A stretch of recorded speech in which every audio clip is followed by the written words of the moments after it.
welcome everybody to the Brown Fatherhood Series 2023. My name is Leslie Priscilla, and I am the founder of Latinx Parenting. I want to welcome everybody that's here live and everybody that's tuning in virtually to the final installment of this 4-part series that we held this year. This is the very first time. I'm so excited. It's the first time that we're doing this in person.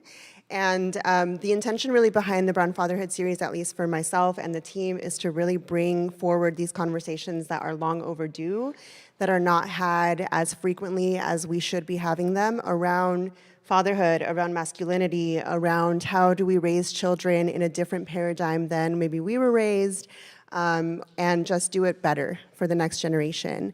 And so I'm just deeply honored to be here, to be able to host this for everybody that's tuning in, live or virtually. And I'm so excited to introduce some of our panelists. Our host, who has been with us the last 3 weeks, Juan Carlos de la Rosa, I was like, I'm not gonna read your bios, I'm just gonna say what I love about you. And Carlos and I met around the first Brown Fatherhood series in 2021. And immediately I just was like, this guy's voice needs to be heard. And so I brought him on for the first Brown Fatherhood series. He spoke of his journey and has been speaking about his journey through his podcast, The Modern Macho. So I encourage you all to go and follow him there as well. Joe Casas was my co-facilitator, has been my favorite co-facilitator ever. When I worked at the Fatherhood program through Children's Bureau a few years ago, and Joe and I had amazing experiences working with the dads, working with the couples, and it was just nonstop laughter and some tears and a lot of Pursuit of Happiness movies. And so I'm just very fortunate, very happy that he is here sharing his wisdom, also as a high school counselor. Everybody knows Joe Casas in Anaheim and Orange County, and I just am so honored that he's here. Alex Flores is a fatherhood coach, and we've been in connection for a couple years now, and I'm just really also happy to see the way that he's grown this message and this movement and been a part of the Enchancla culture movement as well. Fernando Delgado is local here to Santana. He's a father, and I've watched him be a father for the last few months, and it's been really awesome. He's also a campaigns manager for the organization Accord, which I think is amazing, and I hope that he brings in his work during this time. And Jonathan Hernandez, City Council member Jonathan Hernandez, is a father first and foremost to a beautiful daughter, and is also an activist and brings in a lot of social justice work into his work as a City Council member. And I'm just so honored to have the 4 of you here, and Carlos is just awesome. So I'm so excited for him to take over and to just, guide us in this conversation. So thank you, Carlos. Yeah, that's good. First of all, just to you guys. I think it takes a lot of courage. Really, not only to be in these seats, I think for you guys to be here present, to everyone that's watching this. As I always say, it's not about perfection, it's about putting in the effort, and we're all here for a reason. We're all we're being intentional, I think, with our parenting at the end of the day. We're limited on time, which sucks because there's so much we could talk about. One of the biggest things that, as she's mentioned, Juan Carlos, I'm the host of The Modern Macho, really just documenting my journey and being a better man and hoping that I give hope to other men to do the same, right? I have a construction background, so I've been in a very, very toxic masculine environment and trying to navigate that, knowing that I can handle the banter, that I can handle the drinking, that I can work the long hours and break my back, yet somehow I can't express how I feel. I had a lot of questions with that, right? And through this journey, I've been able to meet a lot of people, make connections with other great men. One of the things that Latinx Parenting is big on is the hashtag and chancla culture. Something that in the workplace for me is a very difficult conversation to bring to the table because it's something that we've normalized and that we've joked around about, that is something that we've all turned out okay, right? And I want to open the discussion for us with now not only navigating in this world as men, as what we're expected to be as men, but also now we have children, right? And so I'm sure you guys are all perfect and have learned how to handle your emotions very well, or I should say numb, as a lot of men do. So what has that journey, I'd like to go down the line, what has it looked like now having a child and having to bring wisdom of how do I help you process your emotions, knowing that maybe we don't necessarily do that in the best ways.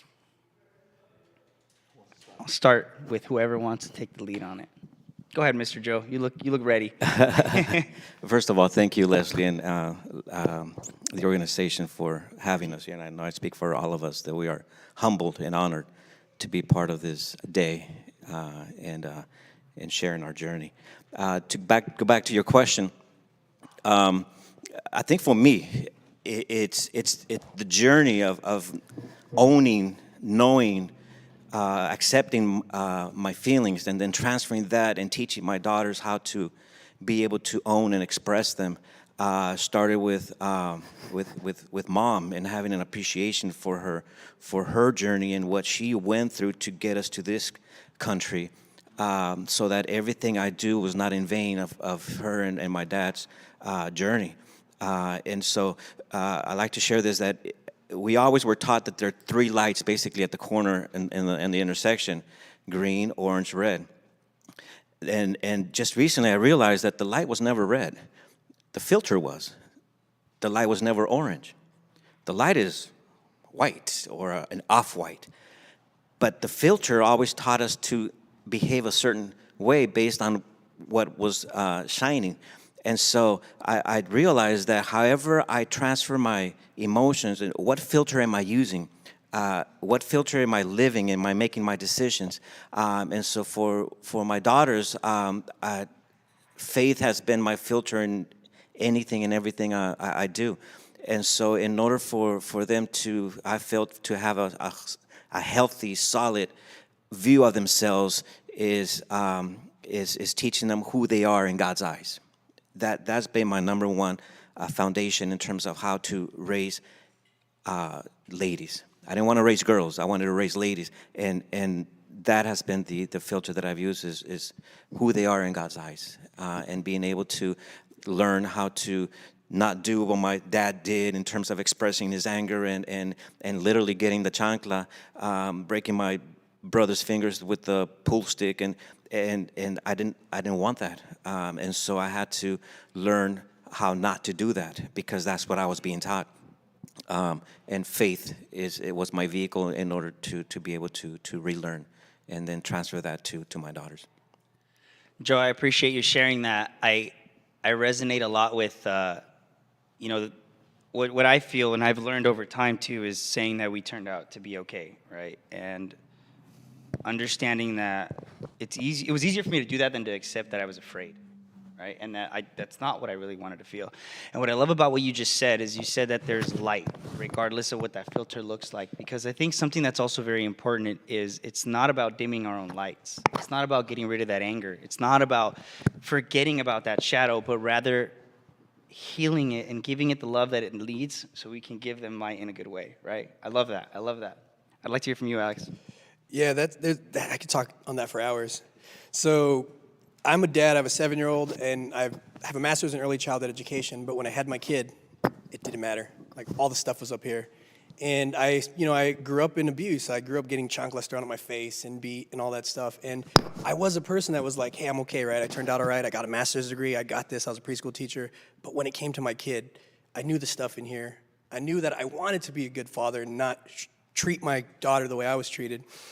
But there was something missing, and it was just the embodiment of how I showed up, and realizing all of the abuse that I've survived made me be a certain way. So when I showed up, I had to work really hard to choose to be kind and loving to my daughter, and that was just, it broke my heart, and I felt so much shame around it, so much shame.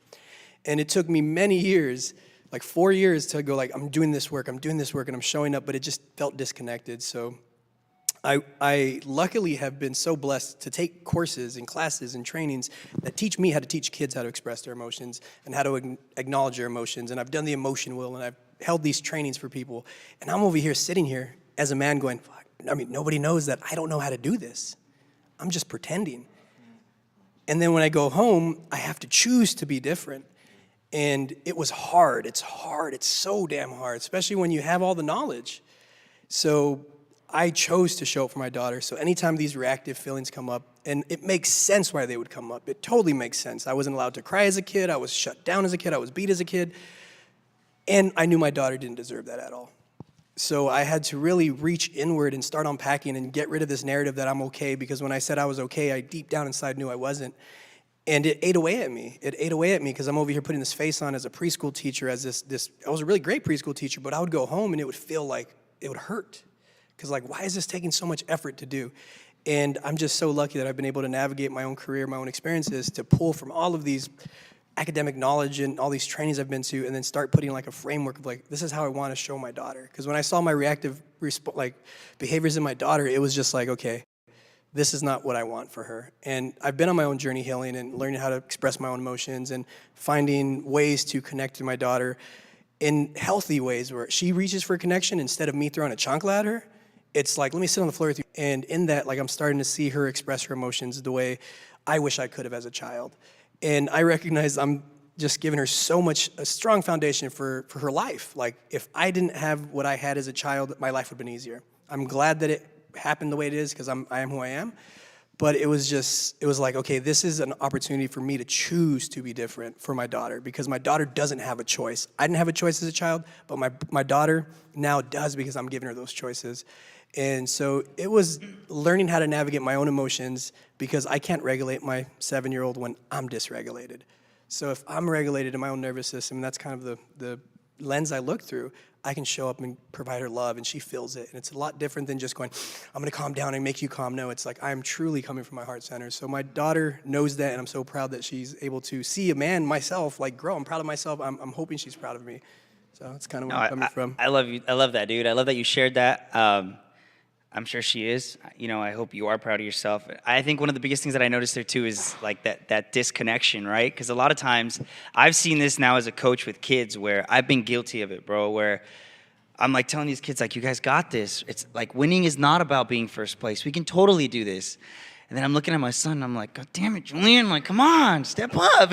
And it's like, why? Why is it that when it's my kid, I'm essentially throwing adversity on my own child, and I'm like, being okay with everybody else's? And granted, I know that I put this pressure because he's my son, which is good. I'm going to give him a different level of love.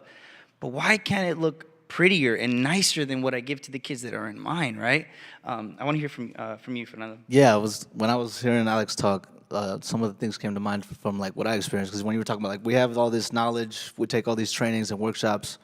You know, for me, I was teaching middle school before I joined the organization I'm with right now. I taught for 5 years.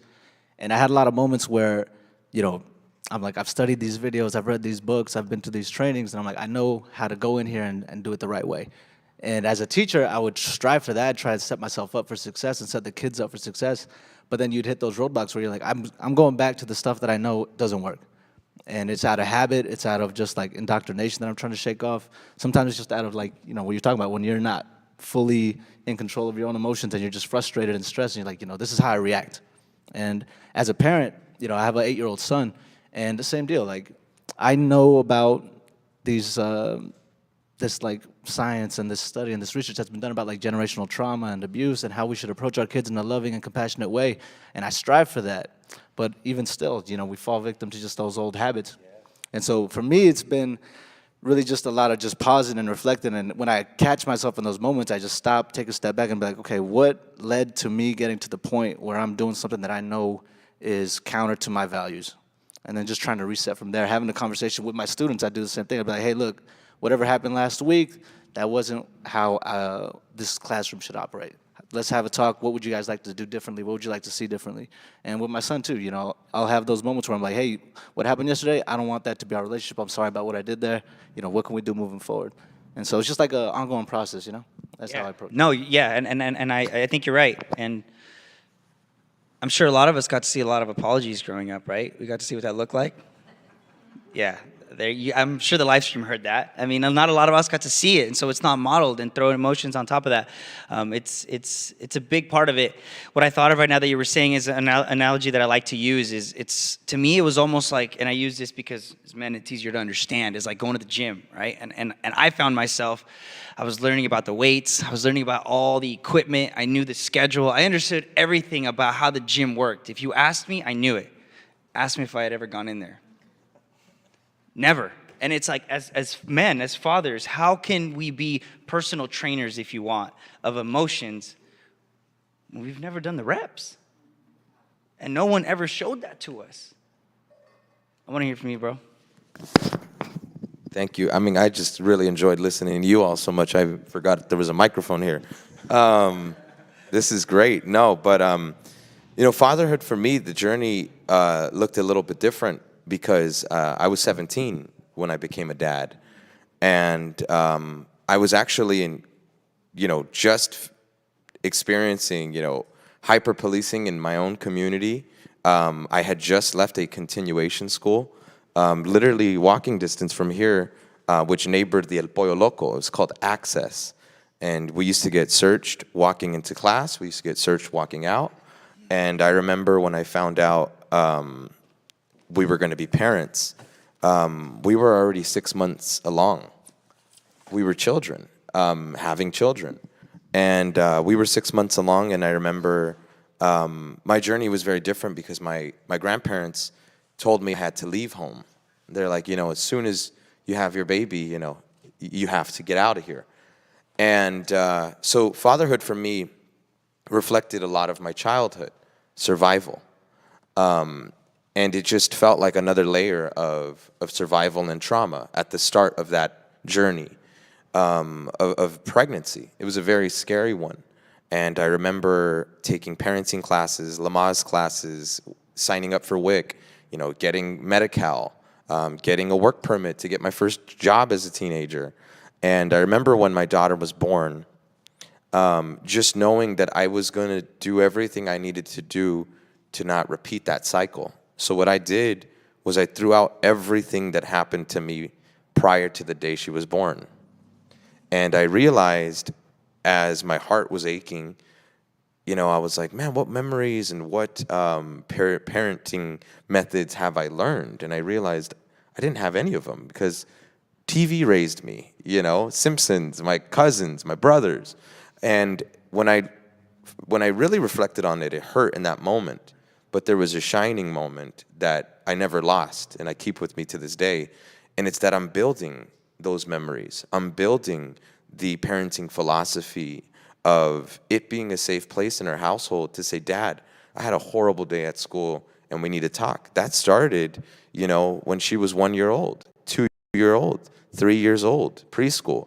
It started, and I realized that, radical parenting is just more frequently, checking in on those that you love by simply saying, how was your day today? If there was a struggle, tell me how those emotions felt. Did you feel angry? What were you angry about? Letting my daughter, find these reasons within, her own challenges, even if it's at a young, place, to that now she's a 13-year-old girl and she can come to me and have these conversations.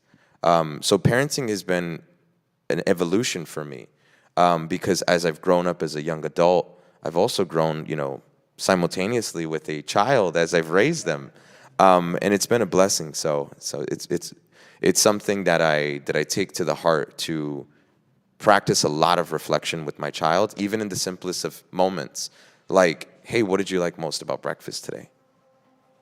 Hey, what did you think of our drive to Big Bear? Always creating engagement and opportunities for sharing and dialogue and empathy. And our life's full of it, so I'm very thankful. No, I love that. There's a lot of empathy that I get from that, which is being able to provide space for our children, to ask them about their days. And while I love that we're kind of talking about tools and ways that we're doing it, I also think something important to touch on, we kind of talked about a little bit, was your daughter feeling comfortable enough to talk to you. And I think a lot of us can probably resonate with not being able to do that at home, right? Like we did, and I think we lose a lot of brothers to this. A lot of us that fall into violence, into gangs, into things that it all comes from a place of love and a place of acceptance. And when we don't get it in the right places, we'll seek it at whatever fucking cost, right? You talk about the tools. We talk about asking our kids about our days. I can't help but think about myself years ago and think it's hard to have that level of empathy when I was so bitter realizing nobody ever asked me about mine. and genuinely cared, right? And I was too angry about that. So I want to kind of bring it back full circle to the empathy part and ask you, Joe, you have 2.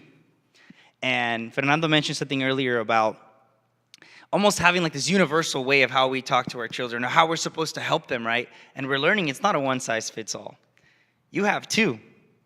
How was that? I have 2 daughters. I tell you, the biggest, most proudest title is not having this and that degree or being an author, competing and artist. My biggest thrill and title and that I'm most proud of is being a father. I take so much joy and it's a privilege that I take wholeheartedly. And they've taught me so much about me. It's been amazing. It hasn't been perfect, obviously, but they've made parenting enjoyable. And the relationship that we have, it's beautiful. We have our traditions. We have our sayings. Teaching them from a very young age about conflict mediation. Dad, we need a conflict mediation. Okay, let's sit down. Let's go over the rules. You're gonna have your turn, then your turn. You listen while the other one. And we had these rules, and then to the point where they actually would come and ask, to do a conflict mediation. They're best friends. The younger one, 21, 23. The younger one, 21. About 5 months ago, got married. It's a whole different phase of fatherhood. And I was dreading the conversation when they asked me to have lunch. I knew what was coming. He was going to ask for her hand. But he took everything, not just the hand. And so we're having lunch after church. We go to islands. They wanted to go to islands. We have lunch, and we're talking, and my heart's beating, and I'm not showing that I'm nervous, and I want to be in control, and all of that. And I pay the bill, and there's no conversation. And on the corner of my eye, I see my daughter kind of like, when are you gonna do it? So he asks for her hand, and I said, I have 2 questions. One, why her? And he said, without skipping a beat, because she's my best friend. I said, dang, he answered correctly. I said, can you live with her, or can you live without her? Or you can't live without her? And he's, without skipping a beat, I can't live without her. Dang.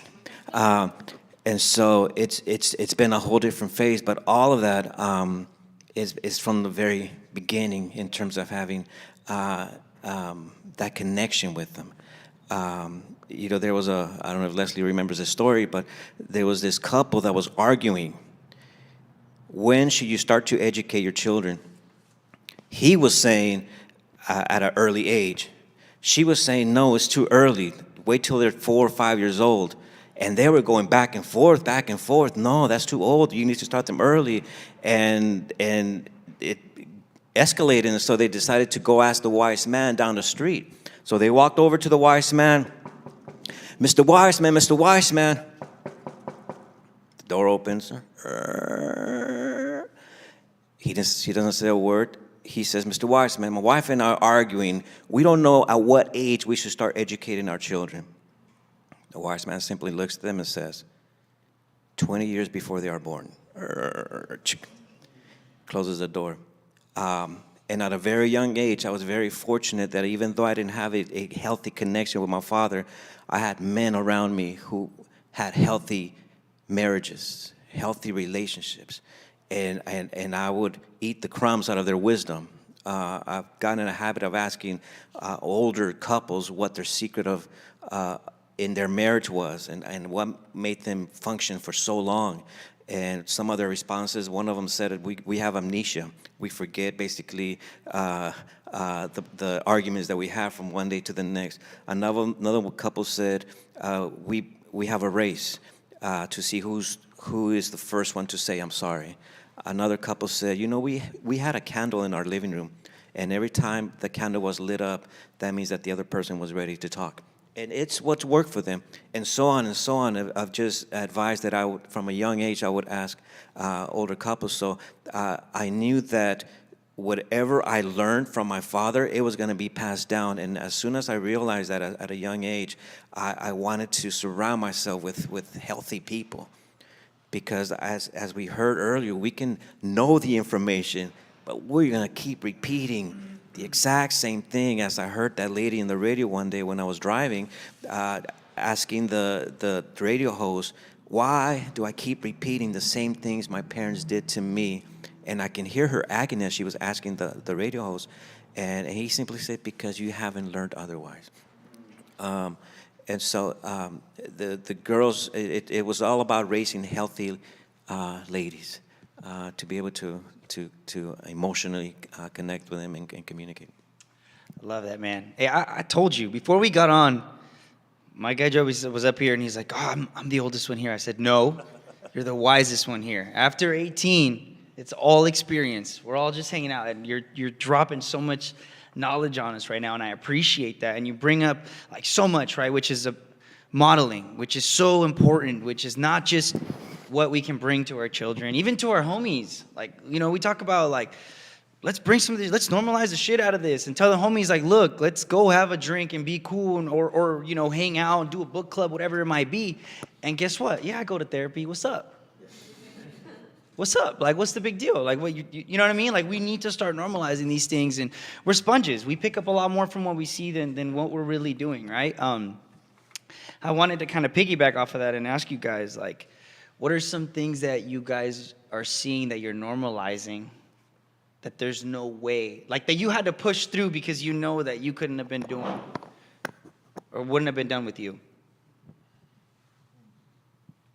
I can go. So for me, it was crying. I was told not to cry as a child, and when I did, I was given a reason to cry, which maybe you guys can relate. It really messes you up.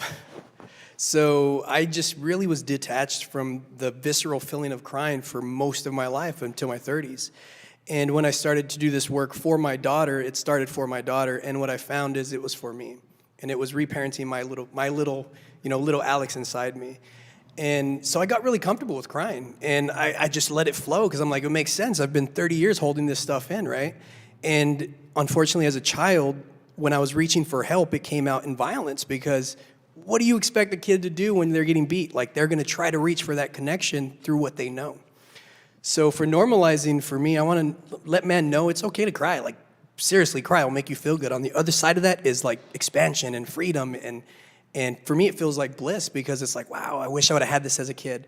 So when I see my daughter cry, it's never like, hey, stop crying. It's, how are you doing? I sit with her on the floor. I bring her over, and I show her that warmth that I didn't get. And I got some warmth in my life, probably screwed me up even more because it was very loving and very violent. And I don't want that chaos for my daughter. So I had to calm the chaos within myself. And I do that by just letting myself cry, because there's a backlog, a very big backlog of moments where I had to just stop crying, or I would have got a real reason to cry. And I can't ever imagine saying that to my daughter. And so I want to normalize this to, like, I know parents are saying this to their kid, not recognizing the damage it's doing. And if I can share my perspective, someone might be able to just say, you're right, Alex, that doesn't really sound like a good way to raise a kid. And all right, I've never cried. My kid cries and I tell him to stop. So like, just normalizing, like, it's a human need to cry and to release our feelings, right? And we have to teach them and teach our kids at a very young age and normalize to other men that, like, hey, you might not have had this opportunity. It doesn't make you broken. It doesn't make you detached from your emotions. They're there, and you have to just sit with them. And if it comes up, it comes up. And that's what I want to normalize. Like, it's okay to have feelings. It's okay to cry. And that's really hard for men.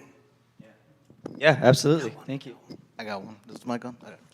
Okay. I was thinking, so I grew up with a single mom, me and my two brothers, and she took the best care of us, made sure we always had, a roof over our heads, food on our plates. She never hit us, never really screamed. She was just a very caring person. But, and I've talked with her about this before, she was never very affectionate. So I don't remember hearing her say out loud, I love you, or even just like coming up and giving you a hug and saying, come here. But I knew she loved me. It just wasn't expressed. And I remember there was a moment, I had some kind of milestone. I got a job, or I got some kind of certificate or whatnot. And I told her about it. And I'm in the living room. She's down the hall in her room, and she sends me a text saying, "I'm proud of you, mijo. I love you so much." I was like, "I'm right here. Just come down the hall, bro." So for me, that was always something that I felt was absent in our relationship. So with my son, like anyone who sees me with my son, I'm hugging him all day. I'm giving him, all the affection. I tell him I love him every time he leaves the room. I'm like, "I love you so much." And to him, it's normal. I'll be, if, I say I love you and he says I love you back, he doesn't think twice about it. So that's just something that I feel like I really want to normalize with him, is just, if you care about someone, let them know and show it to them. So, yeah. I keep forgetting about this mic, man. I like everything that's being said up here. For me, something that, it sounds so crazy, like when I think about my childhood now, and something that stands out that I didn't see was just simply prioritizing your child. Actually, devoting your time when you're, whether you're working or whether you're out with your friends, knowing it's going to come full circle for that small person that I'm raising. And the way that I've prioritized my child is, if you are in my circle, whether you're my friend, my partner, my best friend, or my brother, the most important person in my life is my daughter. And if I'm important to you, that better be important to you as well. And for folks that have supported the work that I do, and it's like, if you support the work that I do, support me when I'm not on the streets, or when I'm not in a suit and tie and I just don't want to be called and I want to sit with my child and watch a movie. And so those were the ways that I changed my story, was I knew that I had to take a look at those parts that maybe aren't always as visible when it comes to pain. And for, I know myself, that was something really radical, was seeing the relationships in my life move away from me because I was prioritizing my child. I had so many friends when I was 17 who disappeared once I became a dad. Because being a father to a child doesn't make you a dad. You earn that. Yep. When I started earning that, I started seeing people step away from me and think, this guy's boring. This guy sucks. And so that for me was huge. Always prioritizing my child, meaning, if there is idle free time, I'm asking my little girl, hey, what are we doing? Looking at my life over the last 13 years, that has been the most common practice that has kept us strong together. And then lastly was celebrating my child, celebrating her. Even with the simplest things. I remember sitting her in a high chair when she was maybe like 9 months and giving her paint and letting her just make a mess in my apartment. And I was like, I don't really care if they take away my, security deposit. My child's learning in her home.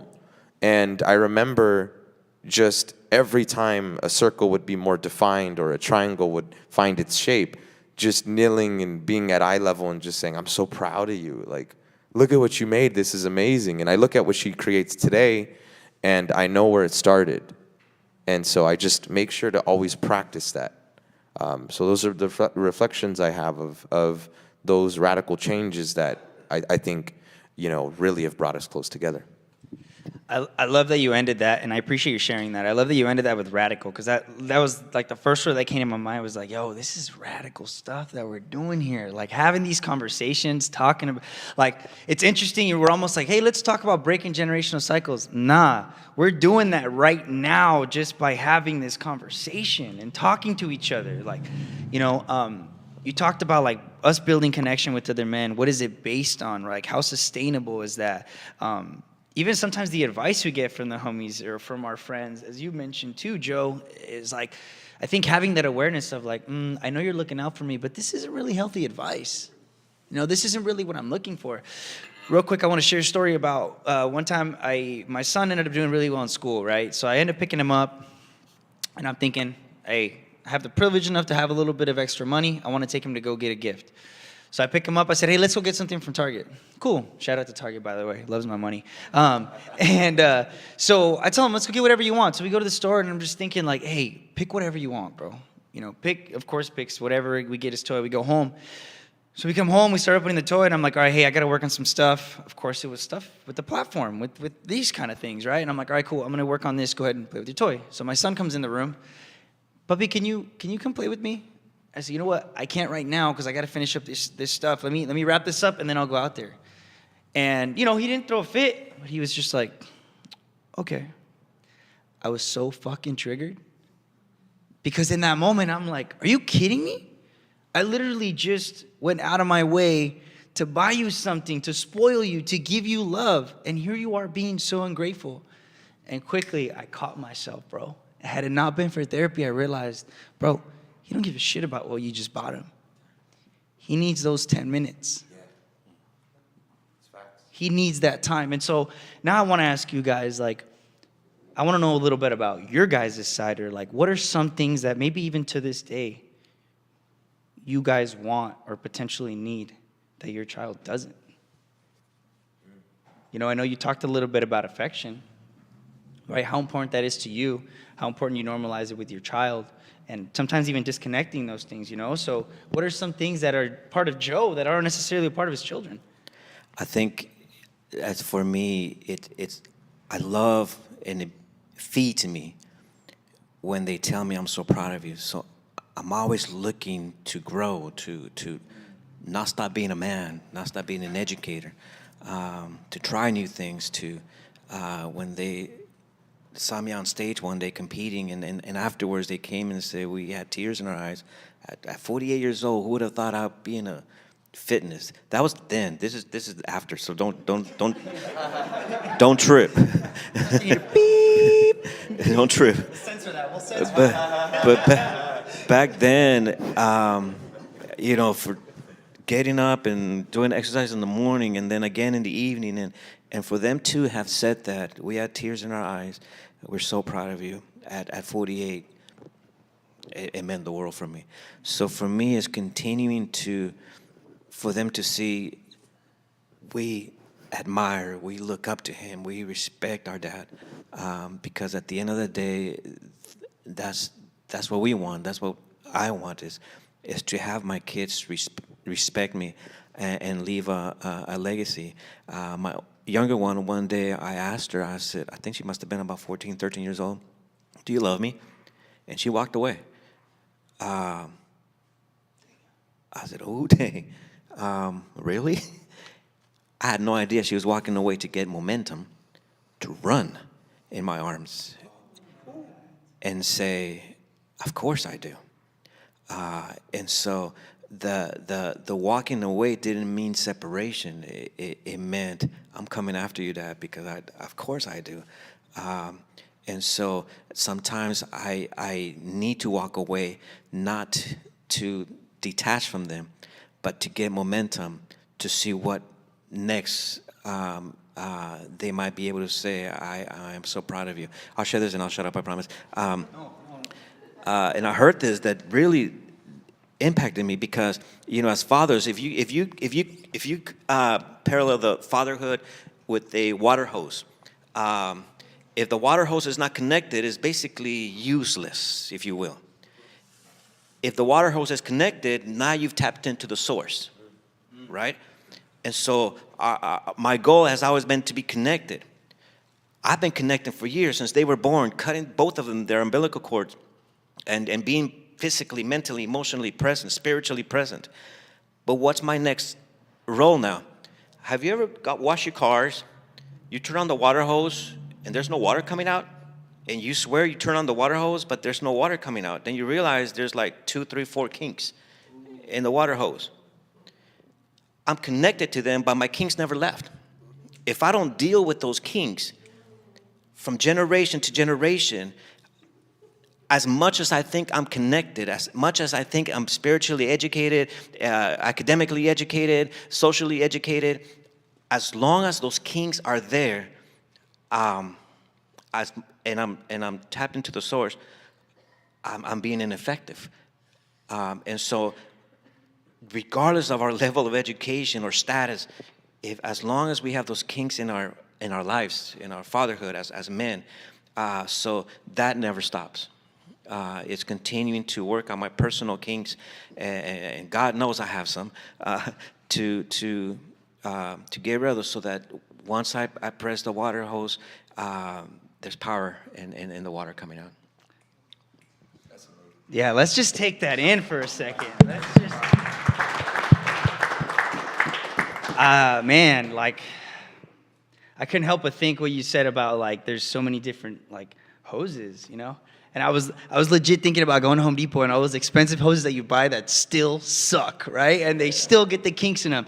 And furthermore, not even shaming, but like really validating that we all have our kinks, right? And more importantly, before I hear from the rest of you, I think a lot of us as men, and you guys can give me your input, the bitterness, all this anger has come from accepting that love language, that we want, those words of validation that you're talking about, we've accepted because society has told us, that's in the back burner, bro. You have kids now. You have a wife. You have a family that you need to take care of. Your needs no longer matter, and it's bullshit. It's a lie. And the reality is that as we fill our cups, we'll overfill with so much love that we can give it to our communities, to our villages, to our immediate family from a genuine, authentic place. Talk to me. Yeah, I think I definitely don't want to bring tough love to my daughter. There's a book that my mom read in the 80s, and there should be a class action lawsuit against it. It really fucked me up.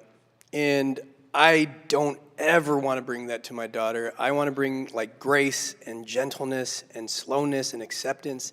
And that's really hard for me.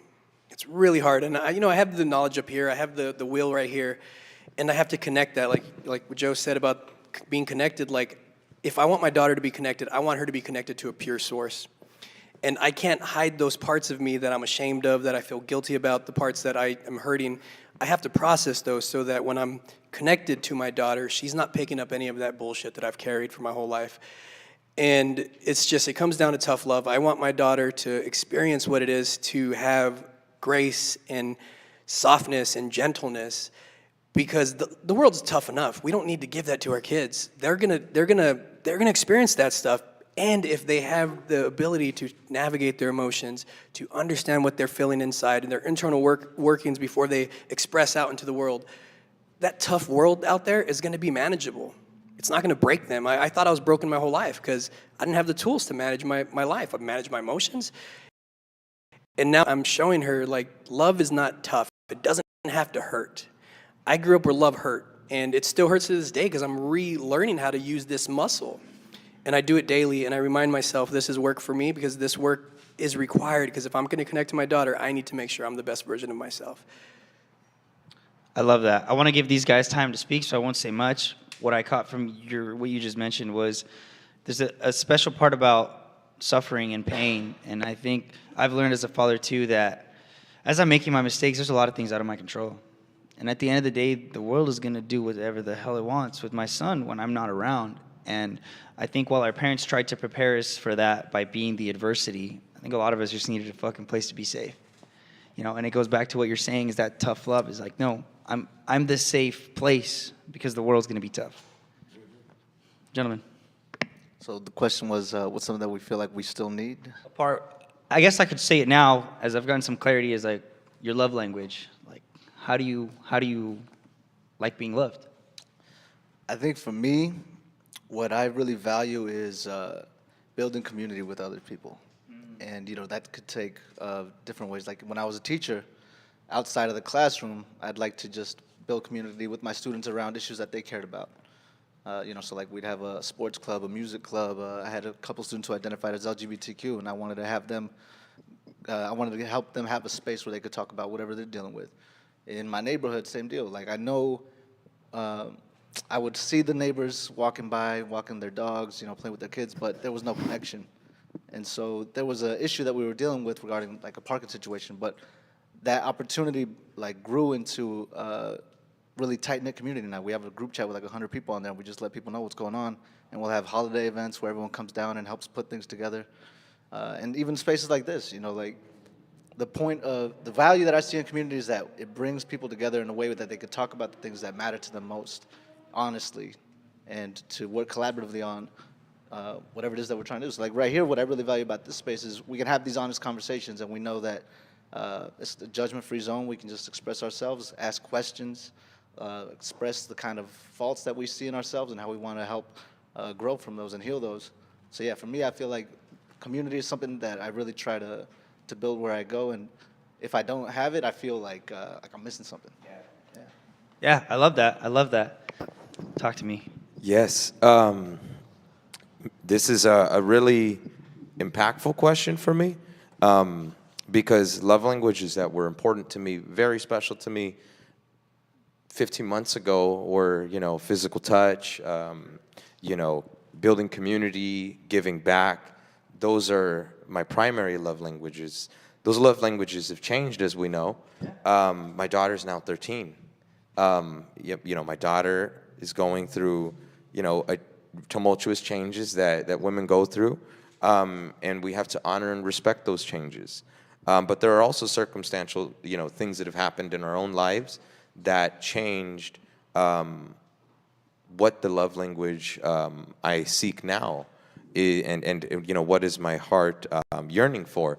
And that love language looks like acceptance, understanding, very simple things. They're very complex and simple, but they're also simple in theory, right? Practice is where they get complex. And, part of why that is so important to me today is, my daughter has always been accepting of how the dynamic of our love, we always gave back to the community. My daughter would always be comfortable coming out to community events. But 15 months ago, my cousin, Brandon Lopez, was killed by police on Santa Ana Boulevard in Bristol during a mental health crisis. And, he was shot with 22 bullets, walking distance from where we live. And it was a 4-hour mental health crisis where we were on the ground. And so that love language changed, because of those circumstances. And it didn't only change for me, but it also changed for my daughter. I share this because this reflection I've learned over time is extremely important to where I'm at now, because I'm in a transition stage of parenting and fatherhood, where fatherhood now, today, looks different than it did before that incident, because all of those things that are very radical that we just talked about, crying, grief, acceptance, now my daughter knows we're publicly expected to do those things. So our love languages have changed drastically because of that, but practice stays the same. I think it's amazing the work that you're doing for yourself, and I appreciate you sharing all that because of the value you are able to bring now to your daughter as she's processing something very heavy for the age that she's at. And I think she's very lucky to have you, I want to just give a round of applause to these guys for just being so brave, for being themselves. It takes a lot of bravery to come up here and just be vulnerable, even for me to feel safe. Y'all have facial hair, like that intimidates me, you know what I mean? So it's just nice. It's nice to be in a space where we found common ground to have these conversations and hopefully give hope to other men that are afraid to do it and let them know it's cool. We can still have, we can still socialize and laugh and have very meaningful conversations at the same time, hold each other accountable. And it's not about what that man looks like, right? Because we're also not trying to say that's the wrong man, we need to be this man. It's just be the best version of yourself. Yeah. That's it. It's that simple. I want to bring it over back to Leslie. Hold this for me, please. I got you.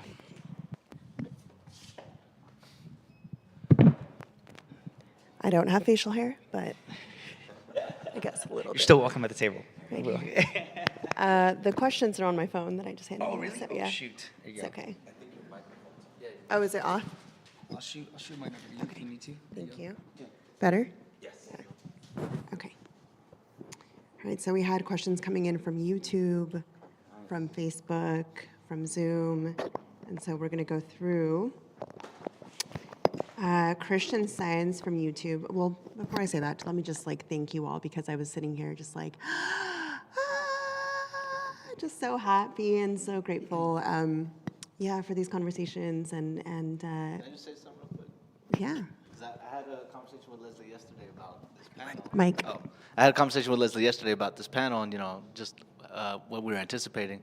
And I know that you felt a little nervous about how it would I had play out. nightmares. I had But nightmares. but I was like, you know what you're doing with this, and you brought together a great bunch of guys who are ready to be open and talk. So, I feel like it was destined to go well. So, good job. What do you think Lizzo meant by? Thank you. Thank you. Yeah, I had a really awful nightmare that I had to process and maybe reach out to my therapist later about because, I mean, some of you weren't here yet, and the food wasn't here, and it was chaotic. But this has been the opposite of that, and so I'm just very, very pleased. What do you think Lizzo meant by why men great till they gotta be great? I'm just kidding. That's not one of the questions. I was like, what? What was it? I'm not familiar with this. I'll just dance in the background. Yeah. All right, that'll be the soundtrack as we go out. Christian Signs from YouTube asks, what does expressing vulnerability with your kids look like? And how do you see that vulnerability translate to other areas in your life? It's a good question. To start, what vulnerability looks like for my daughter and I, and I'll share a very public example. When on September 28th of 2021, when my cousin Brandon Lopez was, excuse me, when he was killed by Anaheim PD, I mean, what do, right? I mean, where do you start? How do you go to bed? It was a school night. It was a school night, so it was like, there was no rule book as to here's how tomorrow starts, and there is no pamphlet police give you to say, hey, here's what your life looks like tonight so that your daughter can be in school tomorrow. And then you also have work tomorrow, sir, and so does everyone else in that family, right? And then so do the victim's children. So it was, as a family, we were all in a position where it's like, we're all vulnerable now. We just watched what happened. Do we stay within these silos of grief and do it alone? And my family was very much there. And what we did was we said, you know what? Protesting would be impactful, but that's not where we're at. This was our family member. And I remember just thinking, we're going to have a vigil because that's what we do in our culture. That same altar we'd have in the living room, we're going to put it on Bristol and Santa Ana Boulevard. And there's going to be a mural of him right there. And 23 days later, there was. But there was a lot of heartbreak on those streets. There was a lot of candles that were lit. There was a lot of tears that were shed. And there was a lot of hugging of my child. There was a lot of embracing of my cousins. And so that vulnerability, it didn't just happen in the home, but there was a continuity of care that we have as a family, and that extends out into the community. So my daughter and I, how we express vulnerability is we understand that when we're hurting, our neighbors are hurting. So it is that in la quech, right? Tú eres mi otro yo. And so practicing that in our family is really important. And I look back on that as the toughest moment I've ever lived. Shutting down, this guy was there. Nobody shuts the, because I'll tell you, when George Floyd dies, right, the world was up in flames. But someone has to shut those streets down. And unfortunately, in our case, it was his own family. There were no activists. I mean, the brown community wasn't ready to protest for George Floyd. How are we going to be ready to respond when the Jura kills a Chicano in front of you? We don't even like each other. Our community is divided amongst the north, norteños, and sureños. And then we're divided in our own community amongst barrios. Then when you get to jail, that's a whole other story. And so when you look at vulnerability, it's one of the toughest aspects of love in our culture because we have not been prepared for it. So vulnerability is something we embrace, and that is a very public example of how my daughter and I and our family understood that, the healing is a collective decision, and vulnerability is the first step to that healing. Beautiful. Thank you. Thank you so much. Anybody want to dare follow that up? Well, I would just say, again, what he was saying with his cousin, I just want to comment on that. Again, very public displays of vulnerability and letting people know that this is all happening and we're going to go through the emotions that we're feeling right now, but we're going to move forward here together and grow together. So I think that's really powerful. I think for me and my son, the way that I express vulnerability is just being willing to tell him the stories of what it was like when I was younger. Like, I know he asked me a lot of questions, just like, what was it like, what was the time that you were the most scared? Or what's your happiest moment when you were a kid, And so I have those conversations with him and just let him into my psychology and my upbringing. And I also tell him, like, again, when I have those missteps with him, I'll tell him, like, I feel like this comes from this moment. I remember there was one time where when I was younger, one time that there's like those flashbulb moments that really stick with you. And I would tell him, like, I thought that discipline came from just being really aggressive because I was kind of a rowdy kid with my mom. And, she was a very loving mom. I didn't get too crazy, but I'd give her attitude. And I had an uncle who, if he saw me give an attitude, he'd just like go in rage mode. And I remember one time I locked myself in the bathroom and he's trying to get me out. They're knocking. I'm not coming out. He busts the door open and he drags me out by the ear and just yanks me out. And in my head, I was like, wow, I respected him after that. I never crossed his line. So in my brain, I was like, that's how you get the respect. And so I had to process that with my son. I was like, this happened to me. That's not going to happen with you because I know that that's not the right route. So just having those conversations about, like, this is what I dealt with when I was younger. This is what it was like for me. This is what my thought process is like, and I want you to understand that, I just want to share a little bit about that, and I appreciate both of you guys for being so vulnerable and so open. I think there was a part where I also had to hold myself accountable because I realized that in order for me to be vulnerable, I needed to be my most authentic self, right? Which is when I'm not strong, right? When I am falling apart, when I'm scared, when I'm wrong, right? To have to tell my son, you know what, I was wrong. And that's huge because the first thing that came to my mind was like, this motherfucker gonna hold one over me now? I know he's only 5, but like what? Now you think you run the house because I said I was wrong? But it's like, that's because that's what I was taught growing up. And I want to be clear about something very much, and Leslie and I have had these conversations. I used to spank my kid.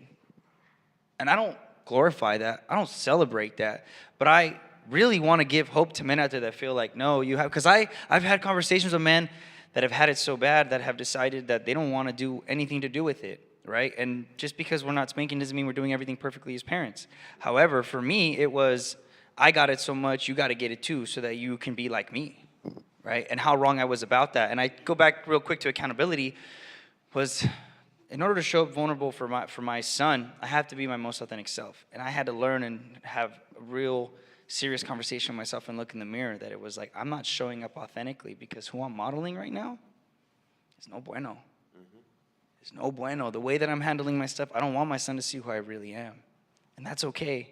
But I need to validate that, and I need to learn, like, if I can leave you guys with one thing, is it's shadow work, which I was trying to get rid of all those ugly thoughts. I'm going to give a quick shout out to my guy, DJ, because we've had these conversations in the past where it's like, hey, bro, sometimes I want to punch him in the throat.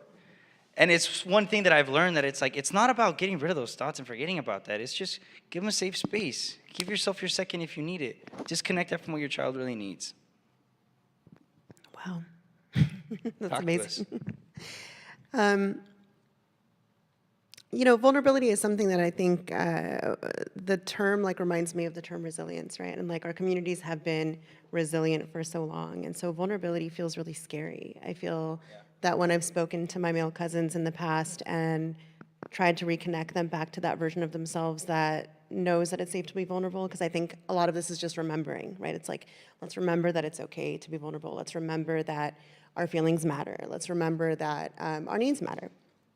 And so it can be a scary thing to encourage men to be vulnerable.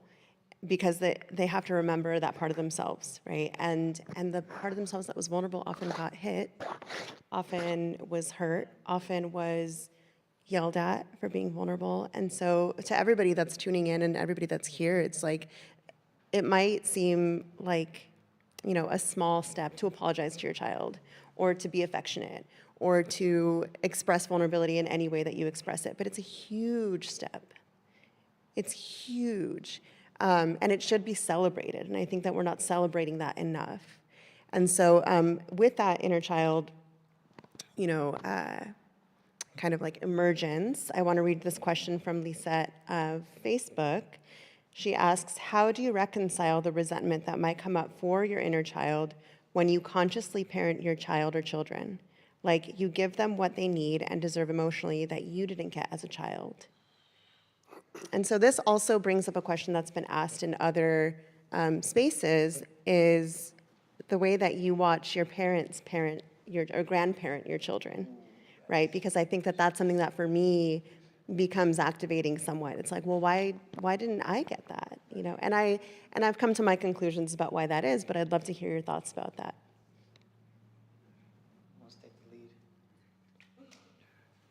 We're all scared of that. Yeah, it was I know. Basically, yeah, repeat it one more the time. resentment now. Leslie, Lisette from Facebook asks, how do you reconcile any resentment that might come up for your inner child when you consciously parent your child? So as you're building the blueprint, right, is there any resentment or maybe any other feeling or any other sensation that comes up as you are breaking those generational cycles?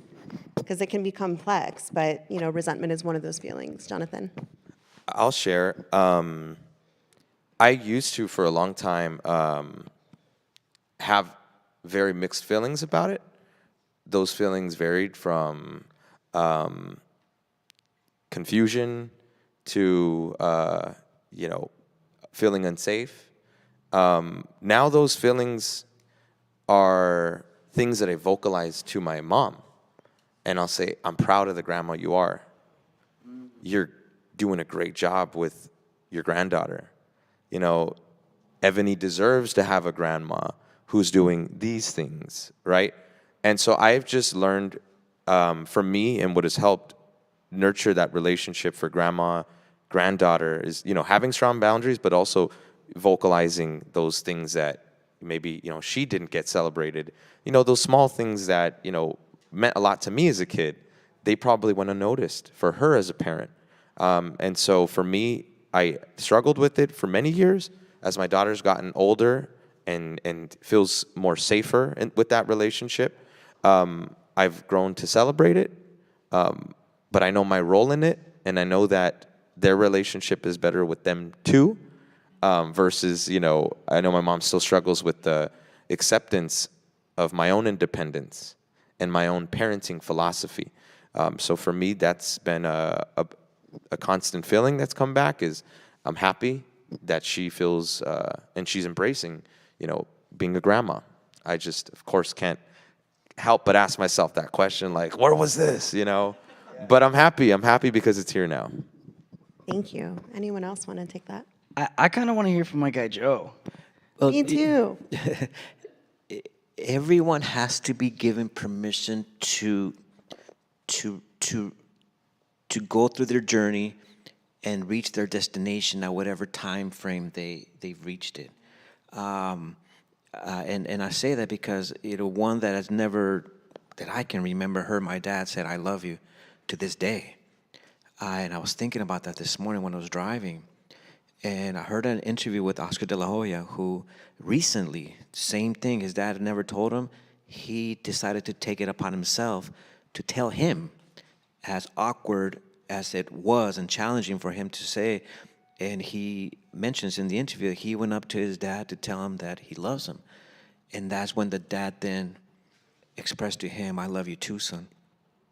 And so as we give them permission, you know, behavior always comes for a reason. There's always a reason for a behavior. And I never understood why my dad was the way that he was growing up. I completely get it now. I'm glad he stuck around for as long as he did because of what he went through. And so he fought his journey his own way with the best tools that he possibly could have at that time. And I acknowledge that. And I think that's one way that I overcame some of the, he was someone I didn't want to be like. And I hated thinking that way. It made me sad because that's my dad. But he was like that for a reason. And to this day, I don't know, because he's never shared his upbringing. There's so much I don't know about my dad. So much. In some ways, it doesn't matter because I love him. And in some ways, it does matter because it affected me. And in order for me to understand that, I wish I would have known at an early age. I just learned to respect him because he's dad. The title, he's dad. But I think with giving permission for our dads and grandparents, they had their own journey. We're in a whole different culture, a whole different system of growing up, and sometimes that it clashes so tremendously. The fact that he's there, he's alive, I'll take that any day over him not being here, regardless of how he raised us. Thank you.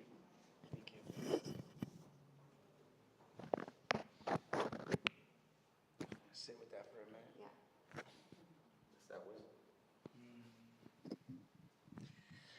It's the power of forgiveness, which I've had to learn too in this healing process, is being able to look at our parents subjectively for the sake of our own healing when needed, and at the same time understanding that they did the best they could with the tools that they had. I had a chance to meet my dad last year for the first time in my adult life. He left when I was. The story is very foggy because, similar to Joe, I didn't really get much of a story from my mom growing up about what it was like, But from what I remember, when I was around 3 years old, he got locked up. He got deported, sent to Mexico, and that was it. And then I had the chance to meet him last year, and we just had a conversation, where I was just like, tell me what happened from your perspective. And we sat there for 2 hours just talking. And I remember growing up feeling that sort of sense of where's my dad? Why's my mom on her own over here?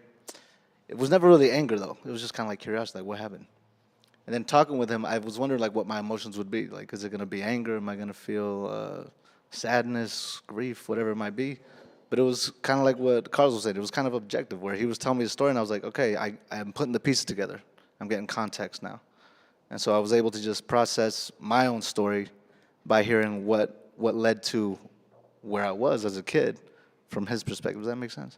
So, yeah. So I've personally never really held any kind of resentment. Even when I talk about my mom and where I feel like maybe she fell short a little bit in expressing affection, I don't hold that against her. It's just something that I recognize and express to her. And again, as a dad myself, try to grow from that.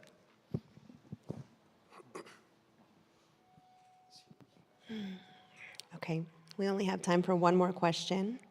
And I love it because it's a complex question. It's kind of tough. And it reminds me of a conversation I had with Maestro Jerry Theo, because his philosophy changed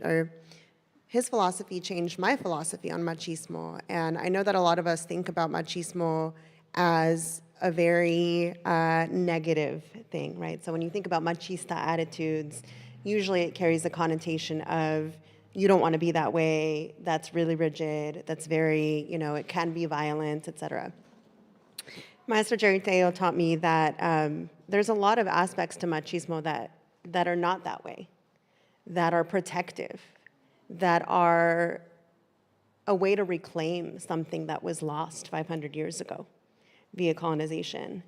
And when you understand the history of what happened to the men in our culture and in our families and in our lineages, then you understand how they were stripped away of power and how that power was attempted to be reclaimed. And so I really want to read this question that was texted to me by Alan Aguinaga, son of Armando Aguinaga, who I'd like to just shout out as patriarch of Santana. And his daughter, Sylvia, my best friend, is sitting here in the audience. And Alan has been texting me questions, and I'm like, choose one, bruh, but I will choose it for him. He asks, how do we commit to, within the context of what I just shared, right? How do we commit to the machismo culture to benefit us as young fathers being taught these ideas, which we now know as toxic as young children, but can utilize those same emotions to drive our personal lives and professional careers to take care of our families? And so I think that this is that reclamation question. That's, as you finished that question, I was reminded having a conversation with my daughters and telling them, I don't want you to remove your attitude. We've always been told, you better get rid of that attitude. Where'd you get that attitude from? And so on and so forth. And don't get rid of it. Let's redirect it. Because that same attitude is what you're going to need to get through tough times, challenges, reach your goals. Is don't get rid of that attitude. Just don't direct it towards me. Please. Or to your mom. It's good that you're stubborn, because you're going to need to be stubborn when they ask you to do something that you don't want to do. It's good to be stubborn, because you're going to need to be stubborn when it's time to be healthy and all your friends are telling you to do otherwise. So be stubborn. Have an attitude. Be terco and terca as long as it's being directed in the healthiest direction, the healthiest manner. And so I wonder if that kind of pertains to machismo in terms of being able to resist the culture that sometimes tells you to be otherwise. Be machismo in needing and wanting to be healthy for the sake of your children and your children's children, because it doesn't stop with our kids. That's just another link to the chain that's coming up ahead. So as you change, you not only obviously change your kids, but generations to come. And when you look back generations, how beautiful is it to say, where Joe is, that's something happened. So a certain level of machismo, when it's healthy in terms of guiding you to a place where past generations never reached. It's where that is, the direction that is going, the attitude, being terco. Being terco is not bad if it's gonna get you to be healthier. Beautiful, thank you, Joe. I vibe with that 1,000%. In case y'all were wondering, the name of the podcast is called The Modern Macho. And there's a reason for that, is because I finally had to understand that it was the sooner I accepted that I've been a product of my environment and who I was, and that a big part of that is wanting to be a provider. And I was trying to tell myself, no, you don't want to do that. You want to be someone completely different. It was like, no, this is a part of me. This is the way that I was brought up. And so I actually have two choices, which is one, to deny that to myself and try to look the other way, or to grab it and do something good with it, and to accept it for what it is. And for me, and Leslie knows this, it's funny because we've had incidents where we've just been hanging out, and sometimes it's like, hey, my guy, let's relax a little bit. You know what I mean? Like, hey, we're getting a little too. And so for me, it's turned into a lifestyle of having the awareness to understand the patriarchy, right? To know my place in that, to know the privilege that I have as a man, to have the awareness of it, to understand that I've been in spaces where years ago a woman would come up to me and be like, hey, you're a piece of shit, right? And I'm defensive, and I'm like, you don't even know me. And then realizing, like, bro, put some awareness into this. Like, realize where you're at. And so awareness has been key to understand that, right? So I think for me, like I said, a big part of it has been awareness, the responsibility that I now take upon myself to model it within my village. And I've already made peace with the fact that I probably won't be around to see the fruits of any of this. And that's what this is about, is just planting those seeds to really do some radical stuff. And again, that's why I'm so grateful that we're out here doing that. I want to end very quickly. I know we're short on time, which I hate this. I want to real quick just wrap it up with one quick question. Or I'm sorry, one quick word, and just a brief remark on what you guys took away from this conversation. Or any final remarks that you might want to share that is just have. like bubbling up in you, and you're like, I have to say this before we close. I would just like to say I'm inspired. I started this healing journey on my own outside of community, thinking I can do it all because I had the brains and I had the heart. And I'm learning that it takes community, and the work works, and that work is difficult, and a lot of men want to do it and don't know how to start. And I'm seeing all of these inspirational fathers that are just sharing their knowledge, and their work looks different than my work. But it gets us to the same goal. It gets us to a place where we can be whole, we can be the best version of ourselves, because that's what our kids deserve. So I'm just feeling so inspired. So thank you so much for inviting me here and giving me this opportunity. Thank you, Alex. I would just say to bring it home, like what we're doing here, bring it home with you, because I feel like, when Leslie was talking about how this whole Brown Fatherhood series came about, right, it was that Latinx Parenting was doing its thing, but there was a gap where men weren't getting that same message delivered to them. And so I'm glad that you have this, and it's like an annual event, and we have these conversations, but I feel like it's got to be ongoing. You can't just wrap it up here. So, like, if you have any opportunity with people at home, in your neighborhood, at work, to have these kind of dialogues and open up that conversation, I think that's important. And for us in the work that we do, you got Alex, parenting coach, Carlos, with your podcast, Joe, counseling, council member over here, me in the organizing work, like, we can bring this to our spaces and help it grow and not just be like a niche little where some people can look at it that way, where it's like, oh, this is just a niche thing, it's a little, y'all talk about therapy and this. Remember that no, one this time? is real life. Yeah, remember that one time Yeah. 2 years ago? Like, no, this is real life. This is something that we need to talk about on the daily. So that's what I would say. Just bring it home with you. This is part of the work of decolonization, right? This is part of the work of liberation. And yeah, we each have our dones, our gifts, and our ways of going about it. And I also want to just shout out this movement of like en chancla culture that has to do with domination, has to do with the way patriarchy destroys not only women and not only children, but also men themselves. That's all a part of it. And so I think anybody that's tuning in, anybody that's here, just to reiterate what Fernando was saying, it's like this is a movement. And if you're in the movement and you're really a part of it, then you are going to show up in that way everywhere you are. And that's my hope also. Thank you.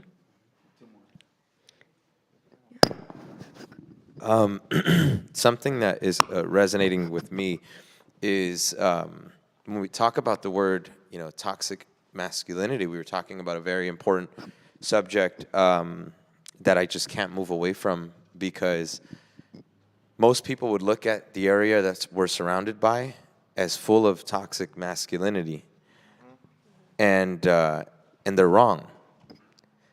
When you're in a community like this, nobody wants to be growing up in the environment where someone just got shot and killed, next to an underfunded library. But there's a very harsh reality that there are black and brown children growing up in underfunded communities where they're not developing through the arts and education. They're developing through, funerals, gangbanging, drug addiction, and violence, trauma. And many of these young people, the one safe place that they've had has been, carrying a knife, carrying a gun, running away from the police, or engaging in violence. And the sad part is, the reason why many men don't join this conversation, they do not feel welcome in their brokenness to even sit at the table to start.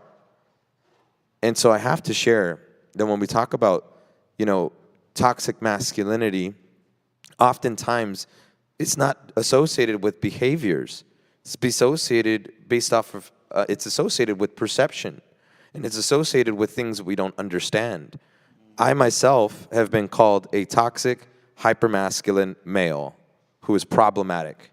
But how am I not when you look at me? I have a shirt on that says, "Arrest the cops who killed Brandon Lopez." I got a mural that's on my arm that was made by what could be only looked at in the neighborhood I grew up as alleged gang members. And I became a dad at 17, and my cousin was killed by police. Where is there anything in what I shared that doesn't look toxic? So the term toxic males and toxic machismo is often thrown at people who are a little darker pigmented, who often look like us, who maybe have those family members who are freshly out of juvenile hall, jail, prison. So I also want to challenge those practitioners who engage in freedom work and in the work of healing, that if you have not experienced some of those tragedies yourself, you're going to struggle to understand those who are going through it. And I think one of the most important things about, this reflection that I want to share with everybody is, in reference to Alan's question. And the reason why I wanted to talk about the topic of toxic masculinity, toxic machismo, is because the conversation has to start with acceptance. It's, hey, bro, you and all your brokenness deserves love too. It's starting at that place for that 17-year-old boy who's having a kid and doesn't know what tomorrow looks like. So I also want to remind the crowd and anybody who is a practitioner and works in service that we also have to make space for the broken and the toxic and the worst of the worst people, right? We also have to have seats for them too. And they also deserve to sit next to us on this stage too. Because these seats aren't for only, those beings and those individuals who are conscientious of their journey. We need to see people in these seats who are experiencing that and say, I don't have a seat at this table, but I'm here right now. That's how we get rid of the toxic masculinity and the machismo. This is revolutionary, but we will build a revolution when we have more of those stories sitting next to us. So my challenge is next year, there will have to be a much more diverse group of fathers up here. And when we do that, and when everybody is represented at the seat here, I think that we will be on the cusp of something revolutionary, because we haven't even begun to talk about the infrastructure of why men are toxic. We live in a country where fathers are not valued. We live in a country where a father can get killed by police and his kids got to go to school tomorrow. We got to be real with what we're facing. Men in this country, white men are running it. But we ain't worth much here, as far as they're concerned. So, my challenge is, the broken, the toxic, the healed, and the educated all need to sit in the same space. And when we do that, we will have a revolution. Beautiful. Thank you.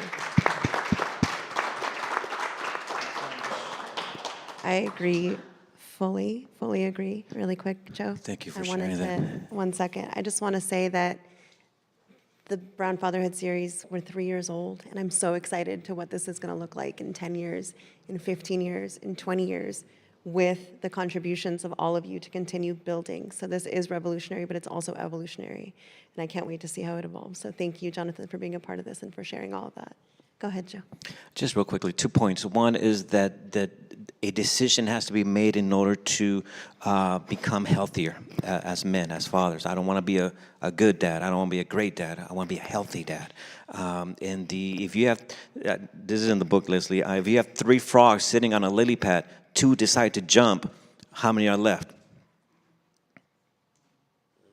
3 frogs sitting on a lily pad, 2 decide to jump, how many are left? All three. All three.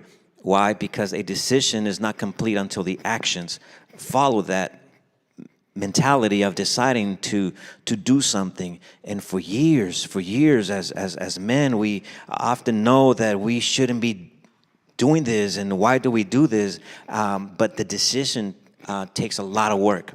And someone has gone through therapy, you mentioned you've gone through therapy.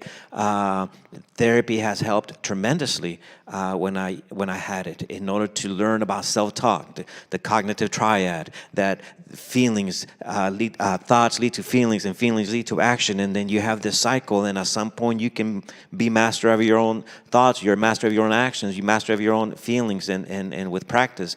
But that's one thing that I want to make a point, is that it's not good enough to decide to be great or to do good. The actions is where the work comes from, and that's kind of like the walking back and the momentum in order to become healthy dads. And the other is that being a dad in front of your kids is one thing. Who you are when you leave them is another. And so I think it is equally as important who Joe is when he's not with his girls, and when he's living his life, now that they're older, it's also as equally as important, or it has been equally as important for me, because being a father is just one aspect in the umbrella of who Joe is. Joe works at a school. Joe is this, Joe is that, and I take great pride in not just being who I am around my girls, but who am I when I'm not around my daughters. That is equally as important, because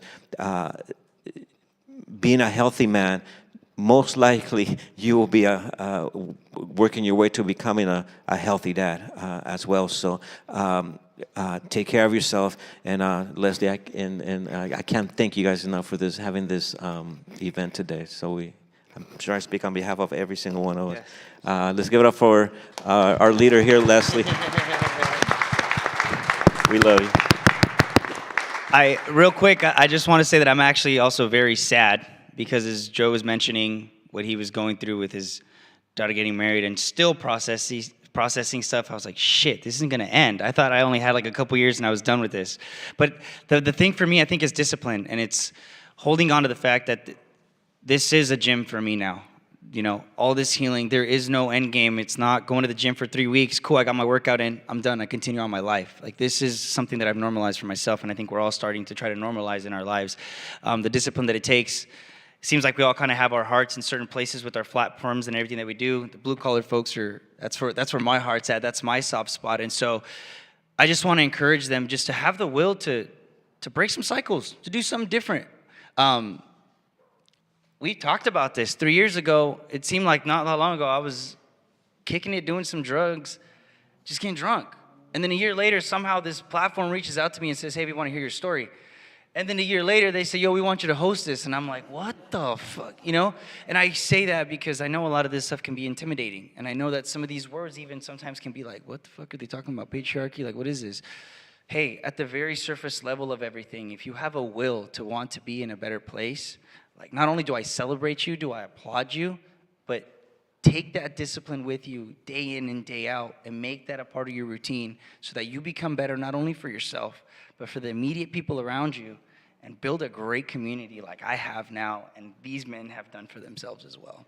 I just want to say thank you to the Latinx team, to Leslie, to everyone that's listening, to everyone that's here. It's, for me, the trust that you've put in me being able to do this. It's been such an honor sharing space with you guys. I can't say it enough. As usual, my cup is full. Thank you, compa. You're amazing. Thank you. So, my team is reminding me of things that I have to say before we wrap up. And again, to those of you in the live audience, we're going to have time to kind of socialize afterwards, and so any questions that you have can be asked of the panelists after we end the live stream. There are questions that came in that we did not get to answer, and what we've been doing every week is to go back to some of those questions and to offer them to the panelists to answer individually, independently, however they would like to, either on platform or just writing, because we do want to hear their thoughts. Wanted to ensure that everybody knows that our Escuelita is launched, and that is the platform that holds all of our classes. The Ending Chancla Culture Workshop is on there. The Reparenting workshops are on there. Our Professionals Intensive, where we do discuss some of these things, where they came from, you know, the obstacles that we have to overcome them. That's the Professionals Intensive, which is coming up at the end of March. And so if you follow us on Instagram or follow us on wherever you follow us, Facebook, you'll see more information about that coming up. I wanted to end just by ensuring that everybody that's tuning in can find you and knows where to contact you, knows where to keep following your story. At The Modern Macho for the Instagram, www.themodernmacho.com. We're actually opening the door. Anybody that wants to, February 6th, starting at 7 p.m. Pacific time, we're going to be doing a virtual, basically a men's book club. We're going to start reading the 4 Agreements. I think it's a good start. It's a very easy book. It's not intimidating. Like I said, the audio is about like an hour and a half, so we could really blow through it very quickly. But I think it's a good opportunity for all of us to kind of share some space. And if we don't understand it, that's fine. That's what it's about. So, but let's get the ball rolling. So yeah, those are where you can find us. You can listen to our podcast, just documenting the journey on Spotify, Apple, any of the major platforms. Me and my best friend Santiago, shout out to him, just decided to document it. And so yeah, join us. Joe, Where can people find you? where do we find you? How do we hit you Sorry. up? I'm so sorry. Instagram, Joe M. Casas. Joe M. Casas on Instagram. What's your book? Oh, Yeah, I have it behind it's me. a compilation of stories that different authors wrote on how they overcame challenges, whether it was depression, drug addiction, and just basically inspirational stories. And so you can find that on Amazon. What is it called? It is called. Could you bring it? I'll go get it. We'll come back. It's got a long name. Good one. There it is. Inspirational influencers, transforming challenges into confidence and success. And so these are the authors, and it's just a lot of challenges and inspiration on how they overcame their obstacles. Thank you. My copy. That's your book. Thank you. You guys can find me on Instagram at yosoyalexflo, F-L-O, and my website, reflectiveafcoaching.com. This is my passion. I want to work with fathers. I work with fathers. I have no shame. I take that back. I hold lots of shame. I have no fear in moving forward and sharing my story and helping fathers kind of get through theirs and have some support, because it feels lonely and it feels scary. And these are feelings that sometimes we're not even accessing. So reflectiveafcoaching.com and yosoyalexflo on Instagram. And for me, you can find me on Instagram as well. I think we're all AG brothers here. But yeah, Instagram, Fernando.deveras. And for me, I'd mainly just try to provide political education, update people on current events, let them know what work is being done in the community, try to uplift those stories. So yeah, if you guys want to hit me up there, Fernando.deveras. Hello, everybody. Hernandez 4, Santa Ana, and J. Ryan Hernandez at Santa-Ana for any constituents who are listening. I work for you. And I would just want to also say thank you. There's some Santa Ana high school alumni in the house. We got Iron Lion Media, Edgar. We have Carissa as well. Shout out to Iron Lion Media, who's been providing this live stream. It's been so dope to be able to do this way. And Joe Casas is also Santanero, went to Spurgeon. So we got some alumni in the house. So this is amazing. I just want to say thank you to you, Leslie, and your wonderful team of amazing, beautiful people, many of whom are from Santana. So Latinx Parenting, we certainly appreciate you here in the city of Santa Ana. Thank you so much, Johnny. Shout out to Victor of the Masa Space. The space has been amazing. Yes. Thank you so much for hosting us. This is the first of many events we'll likely host here. And also thank you again to Edgar of Iron Lion Media, to my whole team, Carissa, Maria, Liz, Danelia. Danelia's daughter and her mom are here also, and so this is intergenerational healing in the making. To everybody that attended virtually, thank you so much for taking the time to be here. Please go back and watch the conversation again. Please share it on your platforms. It is on Facebook permanently now, and so please share it on your pages. And to everybody that's here, thank you so much for taking the time to come out today. And I'd like to thank me. I'd like to thank me for believing in me. Don't ever change. That was a Leslie. reference to Snoop Dogg. We're trying to get the end chancla culture Snoop Dogg levels. So gonna embody that. But thank you all so much. There it is. Thank you all so much.